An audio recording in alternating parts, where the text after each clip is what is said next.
श्रीमद्भागवत महापुराण प्रथम स्कंद 13वां अध्याय। ओम श्री आशुतोषाय नमः। विदुर जी के उपदेश से धृतराष्ट्र और गांधारी का वन में जाना। सूत जी कहते हैं, विदुर जी तीर्थ यात्रा में महर्षि मैत्रेय से आत्मा का ज्ञान प्राप्त करके हस्तिनापुर लौट आए। उन्होंने जो जानने की इच्छा थी वह पूर्ण हो गई थी। विदुर जी ने मैत्रेय ऋषि से जितने प्रश्न किए थे उनका उत्तर सुनने के पहले ही श्री कृष्ण में अनन्य भक्ति हो जाने के कारण वे उत्तर सुनने से उपराम हो गए। शौनक जी अपने चाचा विदुर जी को आया देखकर धर्मराज युधिष्ठिर, उनके चारों भाई धृतराष्ट्र, युयुत्सु, संजय, कृपाचार्य, कुंती, गांधारी, द्रौपदी, सुभद्रा, उत्तरा, कृपि तथा पांडव परिवार के अन्य सभी नर नारी और अपने पुत्रों सहित दूसरी स्त्रियां सब के सब बड़ी प्रसन्नता से मानो मृत शरीर में प्राण आ गए हों ऐसा अनुभव करते हुए उनकी अगवानी के लिए सामने गए। यथा योग्य आलिंगन और प्रणाम आदि के द्वारा सब उनसे मिले और विरह जनित उत्कंठा से कातर होकर सबने प्रेम के आंसू बहाए। युधिष्ठिर ने आसन पर बिठाकर उनका यथोचित सत्कार किया। जब वे भोजन एवं विश्राम करके सुखपूर्वक आसन पर बैठे थे तब युधिष्ठिर ने विनय से झुककर सबके सामने ही उनसे पूछा। युधिष्ठिर ने कहा, चाचा जी, जैसे पक्षी अपने अंडों को पंखों की छाया के नीचे रखकर उन्हें सेते और बढ़ाते हैं, वैसे ही आपने अत्यंत वात्सल्य से अपने कर कमलों की छत्र छाया में हम लोगों को पाला पोसा है। बार बार आपने हमें और हमारी माता को विषदान और लक्षाग्रह, दाह आदि विपत्तियों से बचाया है। क्या आप कभी हम लोगों की भी याद करते रहे हैं? आपने पृथ्वी पर विचरण करते समय किस वृत्ति से जीवन निर्वाह किया? आपने पृथ्वी तल पर किन किन तीर्थों और मुख्य क्षेत्रों का सेवन किया? प्रभु, आप जैसे भगवान के प्यारे भक्त स्वयं ही तीर्थ रूप होते हैं। आप लोग अपने हृदय में विराजमान भगवान के द्वारा तीर्थों को भी महातीर्थ बनाते हुए विचरण करते हैं। चाचा जी, आप तीर्थ यात्रा करते हुए द्वारका भी अवश्य ही गए होंगे। वहाँ हमारे सुहृद एवं भाई बंधु यादव लोग, जिनके एकमात्र आराध्य देव श्री कृष्ण हैं, अपनी नगरी में सुख से तो है ना? आपने यदि जाकर देखा नहीं होगा तो सुना तो अवश्य ही होगा। युधिष्ठिर के इस प्रकार प्रश्न पूछने पर विदुर जी ने तीर्थों और यदुवंशियों के संबंध में जो कुछ देखा, सुना और अनुभव किया वह क्रम से बतला दिया। केवल यदुवंश के विनाश की बात नहीं कही। करुणा हृदय विदुर जी पांडवों को दुखी नहीं देख सकते थे, इसलिए उन्होंने यह अप्रिय एवं असह्य घटना पांडवों को नहीं सुनाई, क्योंकि वह तो स्वयं ही प्रकट होने वाली थी। पांडव विदुर जी का देवता के समान सेवा सत्कार करते थे। वे कुछ दिनों तक अपने बड़े भाई धृतराष्ट्र की कल्याण कामना से सब लोगों को प्रसन्न करते हुए सुखपूर्वक हस्तिनापुर में ही रहे। विदुर जी तो साक्षात धर्मराज थे।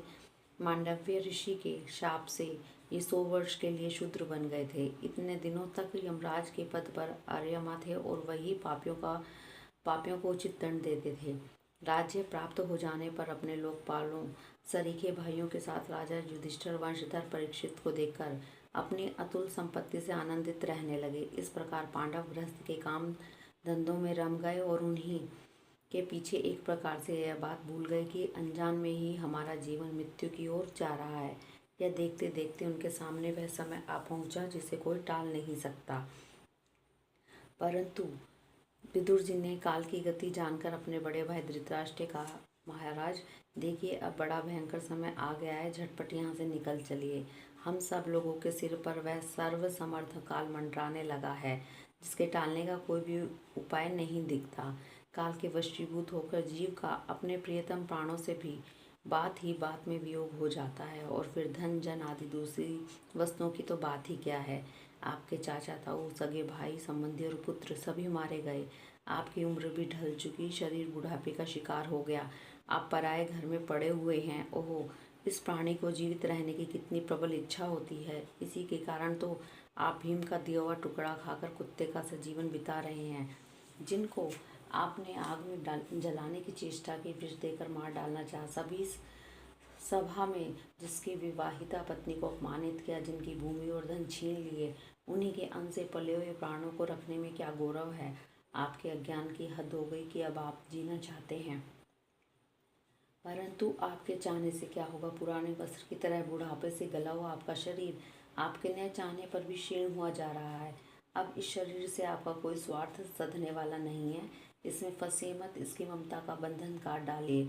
जो संसार के संबंधियों से अलग रहकर उनके अनजान में अपने शरीर का त्याग करता है, वही धीर कहा गया है। चाहे अपनी समझ से या दूसरों के समझाने से, जो इस संसार को दुख रूप समझकर इससे विरक्त हो जाता और अपने अंतःकरण को वश में करके हृदय में भगवान को धारण कर संन्यास के लिए घर से निकल पड़ता है, वही उत्तम मनुष्य है। इसके आगे जो समय आने वाला है वह प्राय मनुष्य के गुणों को घटाने वाला होगा। इसलिए आप अपने कुटुंबियों से छिपकर उत्तराखंड में चले जाइए। जब छोटे भाई विदुर ने अंधे राजा धृतराष्ट्र को इस प्रकार समझाया, तब उनकी प्रज्ञा के नेत्र खुल गए। वे भाई बंधुओं के सुदृढ़ स्नेही पाशों को काटकर अपने छोटे भाई विदुर के दिखलाए हुए मार्ग से निकल पड़े। जब परम पतिव्रता सुबल नंदिनी गांधारी ने देखा कि मेरे पति देव तो उस हिमालय की यात्रा कर रहे हैं जो सन्यासियों को वैसा ही सुख देता है जैसा वीर पुरुषों को लड़ाई के मैदान में अपने शत्रुओं के द्वारा किए गए न्याय उचित प्रहार से होता है, तब वे भी उनके पीछे पीछे चल पड़ी। अजात शत्रु युधिष्ठिर ने प्रातःकाल संध्या वंदन तथा अग्निहोत्र करके ब्राह्मणों को नमस्कार किया और उन्हें तिल, गौ, भूमि और स्वर्ण का दान दिया। इसके बाद जब वे गुरुजनों के चरण अरविंद के लिए राजमहल में गए, तब उन्हें धृतराष्ट्र, विदुर और गांधारी के दर्शन नहीं हुए। युधिष्ठिर ने उद्विग्न चित्त होकर वहीं बैठे हुए संजय से पूछा, संजय, मेरे वे वृद्ध और नेत्रहीन पिता धृतराष्ट्र कहाँ हैं? पुत्र शोक से पीड़ित दुखिया माता गांधारी और मेरे परम हितैषी चाचा विदुर जी कहाँ चले गए? ताऊ जी अपने पुत्र और बंधु बांधवों के मारे जाने से दुखी थे। मैं बड़ा मंद बुद्धि हूँ, कहीं मुझसे किसी अपराध की आशंका करके भी माता गांधारी सहित गंगा जी में तो नहीं कूद पड़े। जब हमारे पिता पांडु की मृत्यु हो गई थी और हम लोग नन्हे नन्हे बच्चे थे, तब इन्हीं दोनों चाचाओं ने बड़े बड़े दुखों से हमें बचाया था। वे हम पर बड़ा ही प्रेम रखते थे। हाय, वे यहाँ से कहाँ चले गए? सूत जी कहते हैं, संजय अपने स्वामी धृतराष्ट्र को न पाकर कृपा और स्नेह की विकलता से अत्यंत पीड़ित और विरह आतुर हो रहे थे। वे युधिष्ठिर को कुछ उत्तर न दे सके। फिर धीरे धीरे बुद्धि के द्वारा उन्होंने अपने चित्त को स्थिर किया, हाथों से आंखों के आंसू पोंछे और अपने स्वामी धृतराष्ट्र के चरणों का स्मरण करते हुए युधिष्ठिर से कहा। संजय बोले, कुलनंदन, मुझे आपके दोनों चाचा और गांधारी के संकल्प का कुछ भी पता नहीं है। माँ बाहो, मुझे तो उन महात्माओं ने ठग लिया। संजय इस प्रकार कह ही रहे कि तुमरू के साथ देव ऋषि नारद वहां आ पहुंचे। महाराज युधिष्ठिर ने भाइयों से उठकर उन्हें प्रणाम किया और उनका सम्मान करते हुए बोले। युधिष्ठिर ने कहा, भगवान, मुझे आप अपने दोनों चाचाओं का पता नहीं लग रहा है। न जाने वे दोनों और पुत्र शोक से व्याकुल तपस्विनी माता गांधारी यहाँ से कहाँ चली गईं। भगवान, अपार समुद्र में कर्णधार के समान आप ही हमारे पारदर्शक हैं। जब भगवान के परम भक्त भगवान में देव ऋषि नारद ने कहा, धर्मराज, तुम किसी के लिए शोक मत करो, क्योंकि यह सारा जगत ईश्वर के वश में है। सारे लोक और लोकपाल विवश होकर ईश्वर की ही आज्ञा का पालन कर रहे हैं। वही एक प्राणी को दूसरे से मिलाता और वही उन्हें अलग करता है।